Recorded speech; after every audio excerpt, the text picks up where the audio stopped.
Queridos irmãos e irmãs, eu sou o Paulinho, catequista da Matriz de São Gonçalo. Venho dar continuidade ao estudo sobre o Credo, o símbolo dos apóstolos. Então vamos juntos iniciarmos essa meditação. Em nome do Pai, do Filho e do Espírito Santo. Amém. Então vamos dar continuidade ao nosso estudo do Credo, desse símbolo dos apóstolos, no qual já foi dada a primeira parte, o primeiro artigo, sobre creio em Deus Pai Todo-Poderoso. E hoje nós iremos conversar sobre o segundo artigo do Credo. Creio em Jesus Cristo, seu único Filho, nosso Senhor. O crer, a fé é um dom sobrenatural, é um dom que Deus nos concede. Então, através da fé, queremos acreditar em tudo aquilo que Jesus nos deixou. É Deus que se revela, é Deus que apresenta todas as verdades e através da fé nós iremos acreditando, confiando, vivendo e transformando a nossa vida.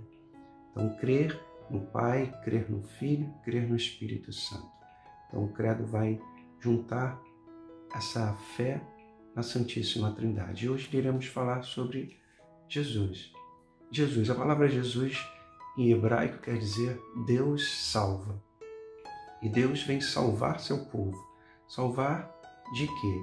Em Romanos, no capítulo 5, versículo 12 até o 19, vem dizendo assim, pegando a Sagrada Escritura. Assim como pela desobediência de um só homem, fomos todos constituídos pecadores, assim pela obediência de um só, todos se tornarão justos. Então, devido a um erro, a um pecado, a uma falha dos nossos primeiros pais, Adão e Eva, nós vamos voltar lá para o livro do Gênesis. Deus criou tudo, Deus criou o homem e a mulher para viver eternamente ao seu lado. E o egoísmo, o orgulho, entrou no coração do homem. O autor do livro do Gênesis, uma linguagem simbólica, coloca a maçã como símbolo do pecado e a serpente oferecendo, para que a gente possa entender que Deus, com o seu amor, Ele nos deu a liberdade, para que a gente possa escolher o que a gente quer, como hoje também nós possamos escolher a nossa vida. Ele não obriga ninguém a nada. Ele propõe um jeito de vida e nos dá, como fez também com nossos primeiros pais, Adão e Eva. E eles não conseguiram seguir essa orientação de Deus. Quiseram ser como Deus. E começou aí essa preocupação do Pai em vir salvar toda a humanidade. Ele enviando seu Filho Jesus para salvar toda a humanidade, que Ele não quer que ninguém se perca. A intenção, a vontade de Deus é que todos nós nos salvemos.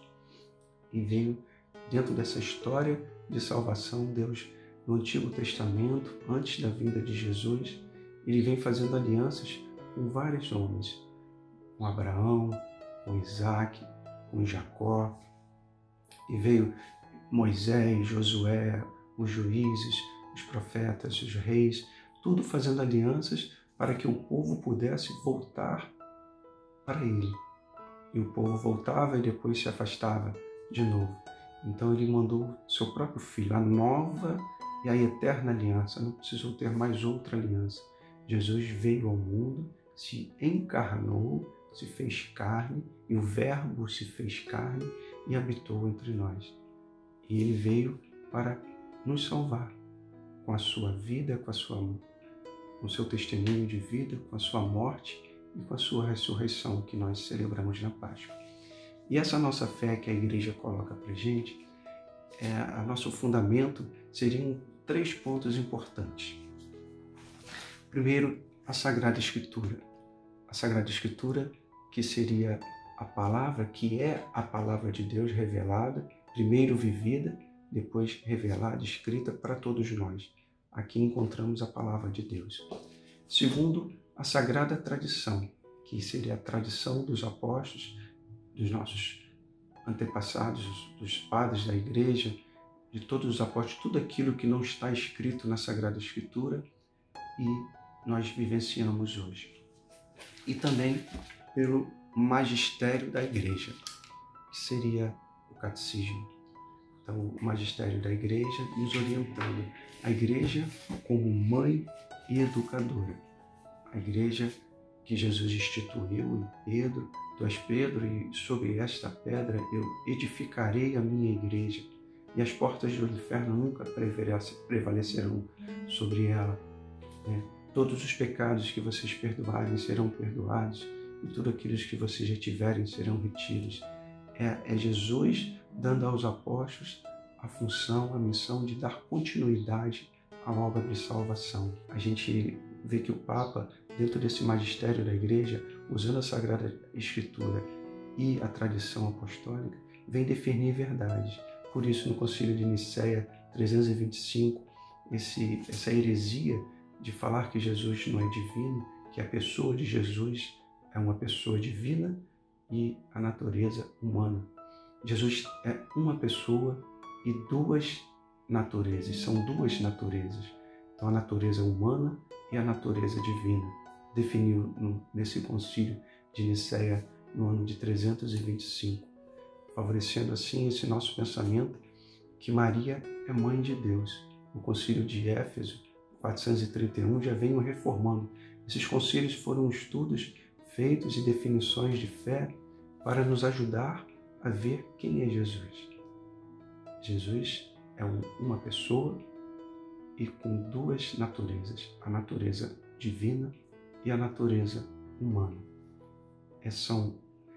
União, a gente chama de união hipostática, a união da pessoa nessas duas naturezas. E Maria, sendo mãe da natureza humana, também a é da natureza divina, porque Jesus é uma pessoa só. Jesus, sendo a segunda pessoa da Santíssima Trindade, o Pai, o Filho e o Espírito Santo. Ele sendo a segunda pessoa, ele é verdadeiramente igual ao Pai, consubstancial ao Pai, na mesma substância do Pai, como ele mesmo falava, eu e o Pai somos um. Jesus é Deus, verdadeiramente homem, consubstancial ao Pai, esse Jesus que nós acreditamos, que nós professamos a nossa fé. Jesus Cristo, creio em Jesus Cristo. Jesus, Deus salva, Cristo, o ungido, o Messias, aquele que veio para salvar toda a humanidade, para resgatar tudo aquilo que tinha perdido. Creio em Jesus Cristo, seu único Filho. Então, esse único Filho de Deus. A gente vê no Evangelho,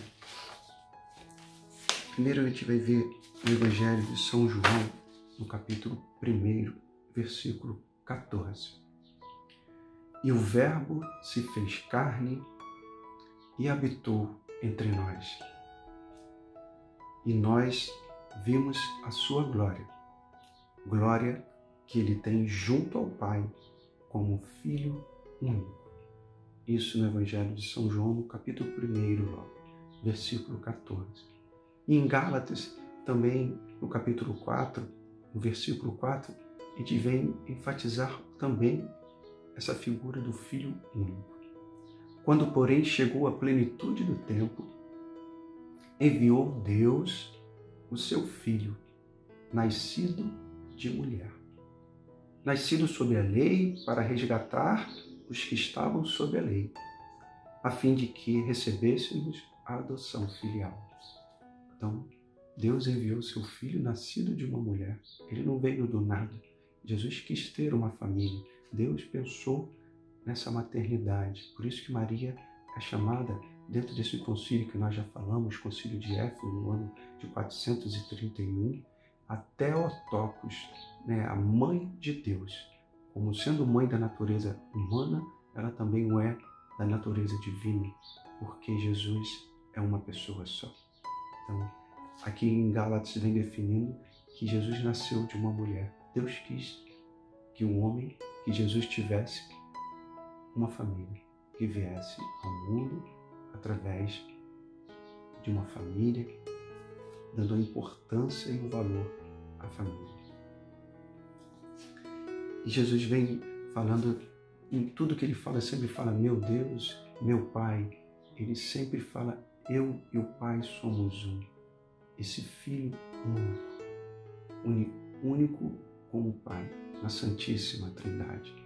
No batismo de Jesus, né, em João, no Rio Jordão, num determinado momento, desce uma voz do céu dizendo, né, eis o meu Filho amado, no qual eu pus a minha complacência.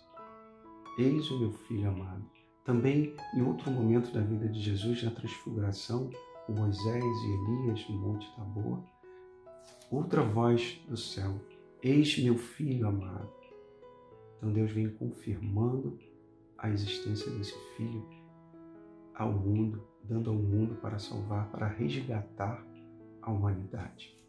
Até que numa conversa com Pedro, ele pergunta aos apóstolos, quem dizem os homens que eu sou? Uns falam que é Elias, outros falam que é um dos profetas que ressuscitou. E Jesus pergunta a Pedro, chefe da igreja, Pedro, quem é? Quem você acha que eu sou? Tu és o Senhor, o Filho de Deus vivo. Tu és o Cristo, o Filho de Deus vivo. E Jesus o abraça, né? E não fala, não precisa contar isso para ninguém. Vai chegar o momento certinho, que todos vão saber. E hoje nós estamos, através da Sagrada Escritura, do magistério da Igreja, do catecismo da Igreja Católica, dessa tradição dos apóstolos, podemos receber essa mensagem. Jesus é o Filho de Deus. E agora, passando para o último ponto do nosso estudo, creio em Jesus Cristo, o Deus salvo, o ungido, único Filho, Senhor. Senhor quer dizer Kyrios. Senhor era o tratamento que tinham, né, que nossos antepassados tinham para a divindade, que a igreja fala para que a gente leve o nosso pensamento ao Pai e ao Filho. Senhor. E o Padre nas missas também é o Senhor esteja convosco. Esse Senhor, essa divindade, Jesus, Deus. O Senhor esteja convosco, meu Senhor e meu Deus, por Jesus Cristo nosso Senhor.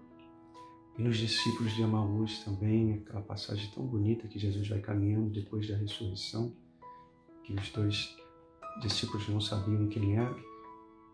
No final, depois que eles reconheceram Jesus, ele fala, fica conosco, Senhor. E é isso que a gente pede também. Fica conosco, Senhor. Fica com a nossa vida. Nos oriente, nos ajude a te conhecer mais. Ninguém pode dizer Jesus é o Senhor a não ser no Espírito Santo. Primeira carta aos Coríntios, no capítulo 12, versículo 3. Ninguém pode dizer Jesus é o Senhor a não ser no Espírito Santo. Que possamos cada dia nos aprofundar mais para conhecer mais a Jesus, como a catequista Márcia falou. Nós não podemos amar aquilo que não conhecemos. Então, conhecer mais a Jesus para amar cada vez mais a Jesus. E, através desse amor a Jesus e a sua igreja, nós iremos conseguir a salvação. Espero que eu possa ter ajudado alguma coisa e nos veremos mais tarde em outros encontros para aprofundarmos cada vez mais o nosso estudo. Fiquem com Deus, que Deus abençoe. Amém. Eu me chamo Sheila e sou catequista de jovens e adultos. Que alegria tê-los aqui conosco. Eu espero que vocês tenham gostado da nossa catequese de hoje. Se vocês gostaram, não esqueçam de deixar o seu like e ativar o sininho. Se ainda não se inscreveu no nosso canal, inscreva-se e compartilhe com todos os seus amigos para que possamos juntos levar a evangelização e a palavra de Deus. Até breve, um beijão!